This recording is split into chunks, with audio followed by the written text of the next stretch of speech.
In August 1982, in Hong Kong, a young man visited a camera shop. He was a frequent customer there, as he had been purchasing photographic equipment for a long time. On this occasion, he handed over a roll of film for processing and asked the staff to process it for him. He said that he would collect it later. A laboratory employee, who was involved in the development of the film, noticed some unusual footage. Among the regular shots, he noticed something that seemed strange or even frightening.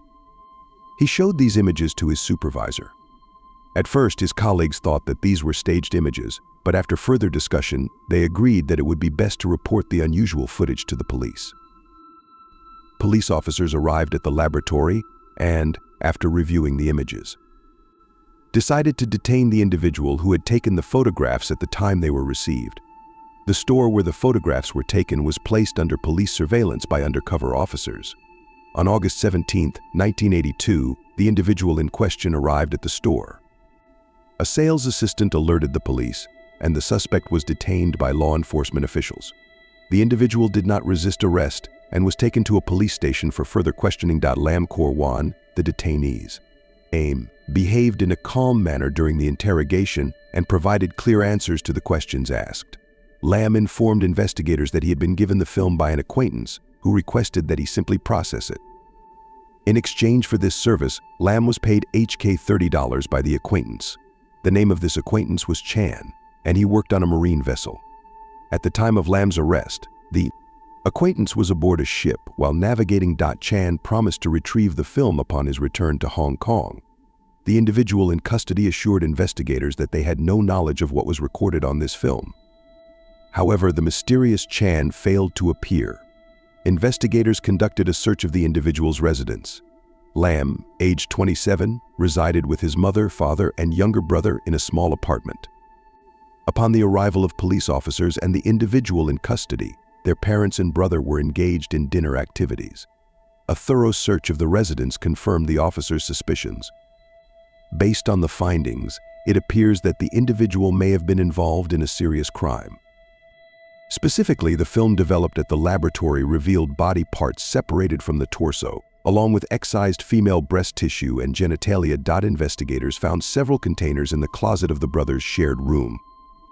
One container contained hundreds of images depicting nude female bodies. Some of the images showed the bodies in dismembered states. In separate images, the suspect was seen posing next to the victims.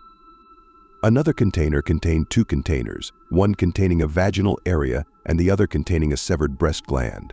The findings were preserved in formaldehyde to halt the decomposition process. Additionally, there were several video recordings in the container that investigators had yet to review. All members of the suspect's family were considered suspects in a brutal homicide and were brought to the police station for questioning. The parents of Lam Kor Wan were shown photographs found during the search of their apartment. They expressed disbelief that their son could be involved in such acts. They stated that they had never seen these photographs before. The brother of the suspect was also shocked by the images. While the parents were interviewed, the police played a video in the next room. The video depicted horrifying scenes of Lam performing sexual acts with the lifeless body of a woman for approximately 40 minutes.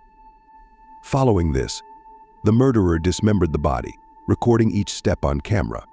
From the fanatic's expression, it was evident that he enjoyed the process. These events took place in the parents' residence. Despite the overwhelming evidence, Lam declined to testify. He remained silent, communicating only when physically prompted.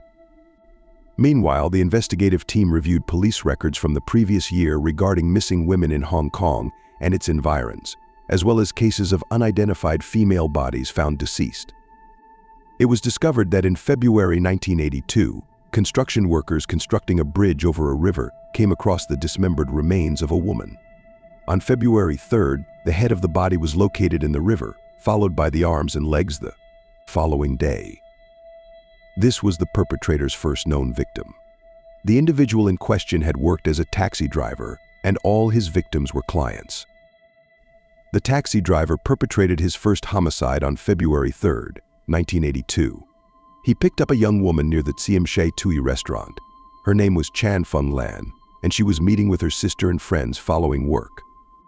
During the trip, Chan requested the driver to pull over. she had consumed excessive alcohol and suddenly became unwell.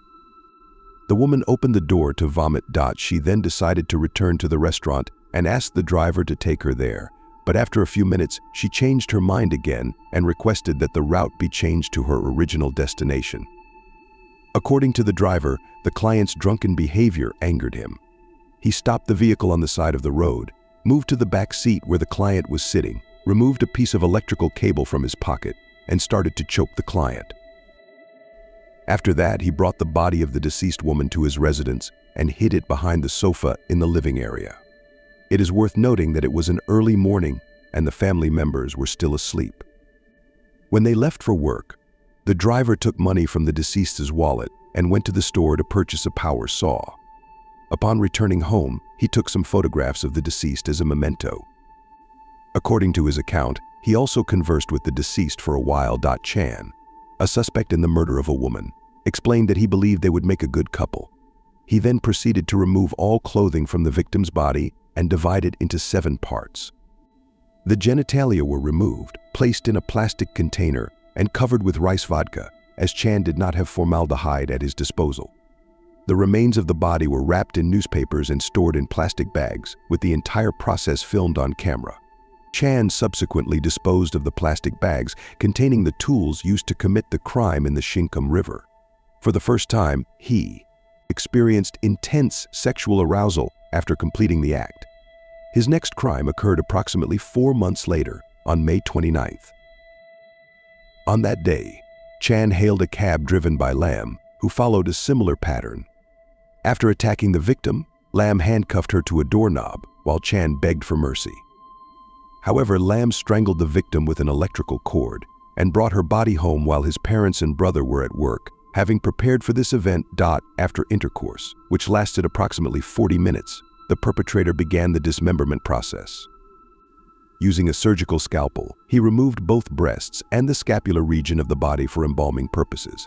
He again documented all of his actions on video. The body parts were placed in bags and disposed of on the slope of a road under cover of darkness. The third victim, a 29-year-old woman named Lung Sawan, worked as a janitor. On June 17th, at 4:00 a.m., Lung boarded a taxi. The perpetrator strangled her using an electric wire and brought her body back to his residence, again recording his activities on video. To ensure complete control over what was captured on film, he installed a video camera in his bedroom and used the selfie function. Due to the fact that there was no need to manipulate the video camera during the filming process, Lam was able to concentrate on the dismemberment procedure itself. He dissected Lung's abdomen and removed the internal organs, placing them in his mouth in order to experience the taste of human flesh. However, unexpectedly, he experienced nausea and vomited, throwing the remains of the body onto the Tai Han Road.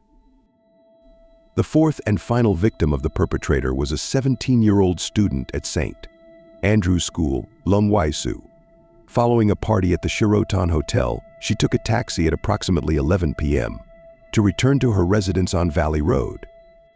The suspect, Lam, acted in accordance with a pre-planned scheme. He strangles Lung in the taxi, takes her to his home, engages in sexual intercourse with her, dismembers her body, and disposes of the remains.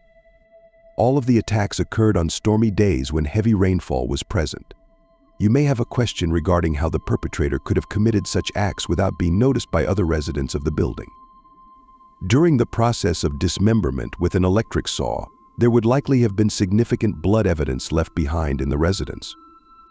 Blood spatters are likely to have been scattered throughout the apartment, yet investigators have not been able to locate any traces of blood. The detainee explained to the investigators that he had previously covered the walls and floor of the room with film.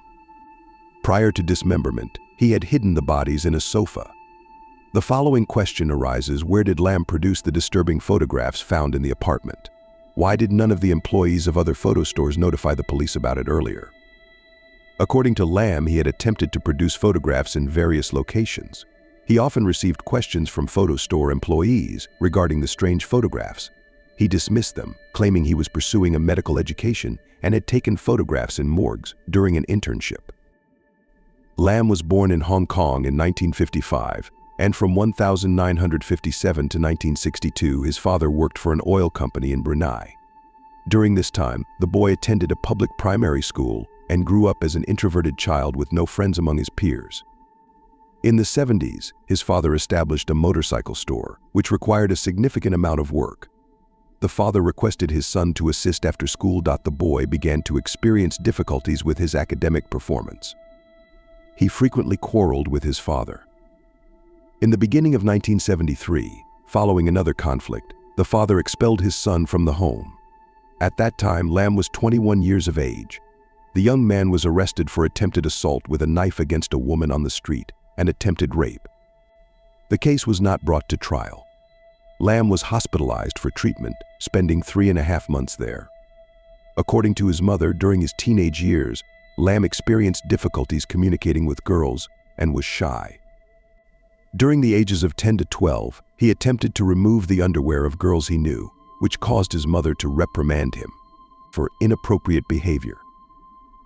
Upon turning 19, the mother caught him peeking into her cousin's bathroom while she was showering. The subject, Lam, became interested in viewing pornographic materials.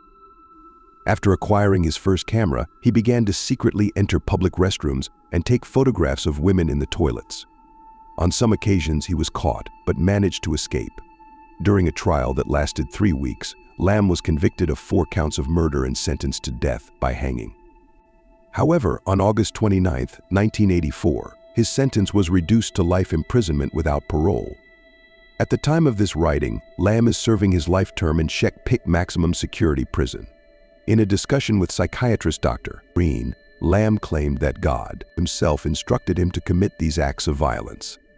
Lam Kirwan remains alive as of the publication of this article. He has reached the age of 67.